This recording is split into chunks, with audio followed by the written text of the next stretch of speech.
This is Dolynny TV, friends. Welcome aboard to the Game 1 post-game show here on the channel as Matt joins me again after joining me for 4.5 hours on the live stream tonight.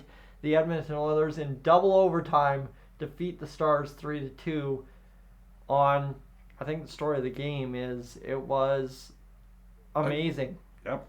And it took a workmanlike effort from the top line, dumping the puck in, getting along the end boards, getting it along the wall, past the middle, back of the net. That's not a top line goal by any means. No. But Connor McDavid's the one that scores it. Yep. But you can't forget how they got there, right? They're shuffling all four lines.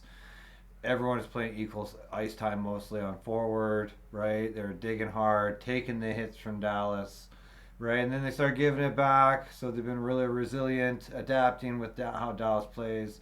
And they came out with the win with McDavid getting the winning goal. And where do you go wrong with that? And I think it was just one of those games. If you're a friend or fan of the Oilers that knows, hey, like Connor McDavid is due. Connor McDavid is a big moment player, and you watched him wind it up a couple times throughout regulation.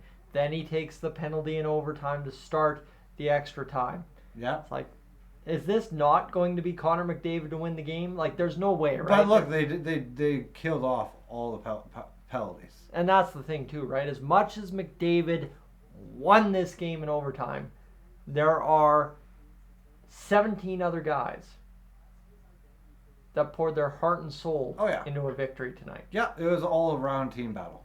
And that's where, again, Nugent Hopkins down low, Bouchard with a quick wrister off the boards to the middle of the ice. There's so much about this victory that, I mean, for an Oilers fan going in, any Oilers fan that said, hey, I'm going to be honest here, Stars in 6. This is not the game you were expecting tonight over the Oilers. Again, maybe not even the game you were expecting over the Stars, but this is one that you can sit there and say, I was respectfully wrong. Yeah. And maybe, as you said, it's Oilers in 6. If they bring this effort. Well, look at the Vancouver Canuck fan that joined. He said 4-0 for Dallas, but you can never leave Edmonton out. No. Right? So. It's been a great night as an Oilers fan, friends, and obviously I want to tip my hat to Stuart Skinner, too. Oh, 100%. He stood up. He probably made a good 4 or 5 good blocker saves, and he made a good 5 or 7 glove saves. Well, and it wasn't at one time of the game. It wasn't late in the game. It was from the start. Yep. The Oilers had a breakaway given up within the first 3 minutes. Yep. And Stuart Skinner made bang, bang, 2 saves. The Oilers were down 3-0 in shots. Yep. And both teams just piled up shots from there. And ultimately, it took 80.5 minutes of hockey to find a goalie that was going to give up 3. Right. And I mean, if you're talking that about Stuart Skinner, given what evolved in the first game against LA, evolved in the first game against Vancouver, and then throughout the series against Vancouver, that's a huge victory for an Oilers fan. Massive. To see Stuart Skinner survive in overtime, survive giving up the tying goal, and see his team also win the game. And I've always been worried anytime like Edmonton goes into overtime, it's always a silly goal that goes in right away on Oilers. Exactly. Right? Even back in the day with Smith. Same thing. No, they can never get a win out of overtime. And they did it. Yep. So you can see how resilient they are, and they had to go a double overtime to do it.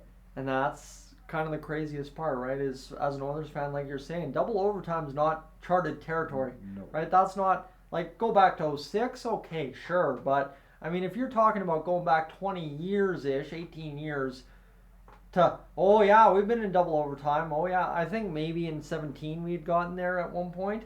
Or maybe against Winnipeg or something. I think against Dallas in 2001.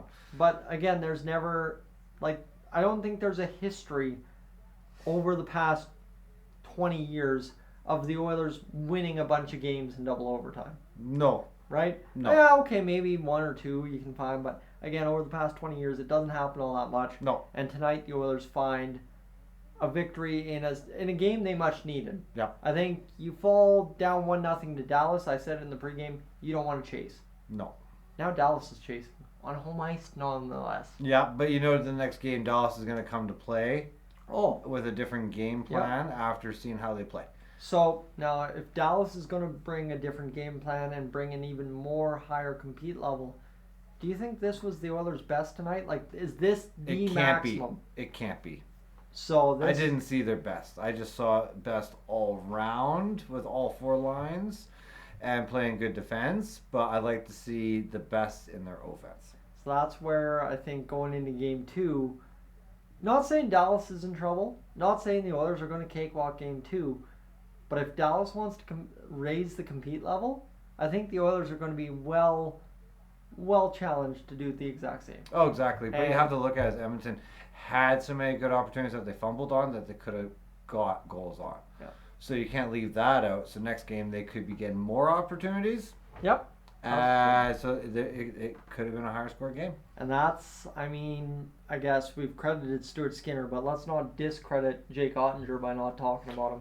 Oh. He had some absolute. You don't even have to unbelievable talk plays. about him. Everyone already knows he's an amazing goalie. He Yeah. made some good saves at critical times. And you think about that Connor McDavid drag from the right wing to the middle of the ice. We were talking about it, right? The Dallas Stars fans had been a little quiet at times in the game when the Oilers were leading. And then all of a sudden, that save by Ottinger, that's the moment you and I saw on camera that bang, the lights came on and it was showtime. Yeah. And obviously, Dallas scored some goals in the game in the third period. We went to overtime. I guess the only thing I want to finish up on is how crucial the Oilers' penalty killing has been. I said if they finish this series with an overall playoffs penalty kill above 90%, they win the series. Can. I think they straight up do. Yep. As long as they don't get beat on the penalty kill, I think they have what it takes to beat Dallas. Yep.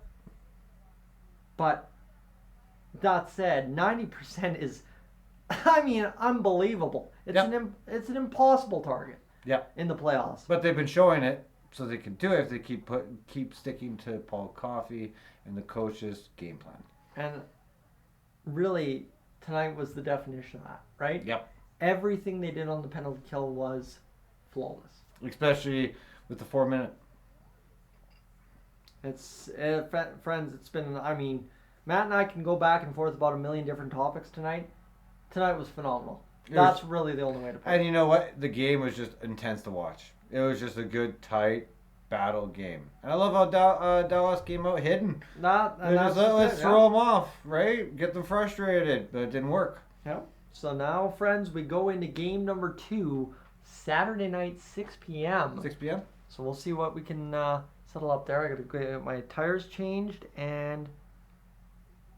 Oh, that's a problem. I'm going to have to let Chris know. We'll figure that out, friends, as we go. I just discovered an issue with my weekend schedule. That said, we'll be here Saturday night. Don't you worry about it. We'll figure out Chris later. But I'm Tyson. That's Matt. Thanks for being aboard here on the post-game edition. We are up on out of here. Have a great night, friends. The Oilers lead the series 1-0.